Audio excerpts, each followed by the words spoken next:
કમોસમી વરસાદને લઈ રાજ્યમાં રાજનીતિ ભરપૂર। કોંગ્રેસ નેતા પ્રતાપ દુધાતે પ્રેસ કોન્ફરન્સ કરી સરકાર પર પ્રહાર કર્યા। સરકાર મોટું મન રાખી ખેડૂતોના દેવા માફની સાથે ઝુંબેશ શરૂ કરવાની દુધાતે જાહેરાત કરી। 3 નવેમ્બરથી 8 નવેમ્બર સુધી કોંગ્રેસ તાલુકા મથકે પ્રતિક ધરણા કરી આંદોલન શરૂ કરવાની જાહેરાત કરી।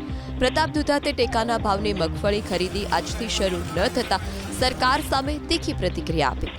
આ સાથે જ ઉદ્યોગપતિઓ, વેપારી મંડળો અને સાધુ સંતોને ખેડૂતોની વહારે આવવા અપીલ કરી।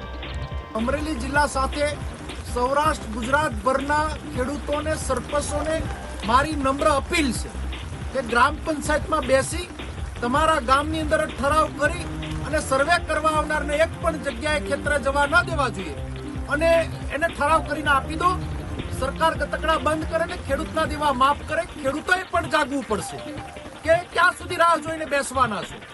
જ્યાં સુધી તમે રોડ ઉપર નહીં આવો, જ્યાં સુધી તમે બોલતા નહીં થાવ, જ્યાં સુધી તમારો અવાજ નહીં ઉપાડો, ડેહરી મૂંગી સરકાર જાગવાની નથી।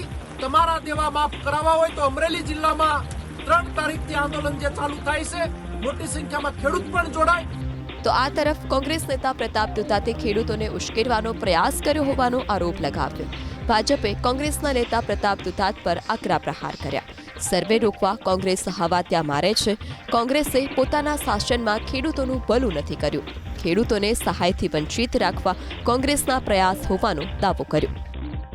જ્યારે પ્રતાપ દુધાત જેવા કોંગ્રેસના નેતાઓ પોતે પોતાનો રાજકીય રોટલો શેકવા માટે અને ખેડૂતોને સહાયથી વંચિત રાખવા માટે સતત પ્રયત્નશીલ રહેલા નેતાઓ એ અત્યારે હાલ ખેડૂતોની અંદર એક જૂઠાણું ફેલાવી રહ્યા છે અને ખેડૂતોને સર્વેથી રોકી રહ્યા છે અને ખેડૂતોને આ સર્વે ન કરવો એવી જાણ કરી રહ્યા છે।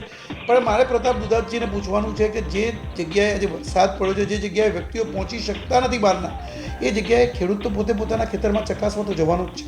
તો એ ખેડૂત તરત સર્વે કરીને મોકલાવી દે તો એ ખેડૂતને એની સહાય મળી જાય એ માટેની સરકારે વ્યવસ્થા કરી છે।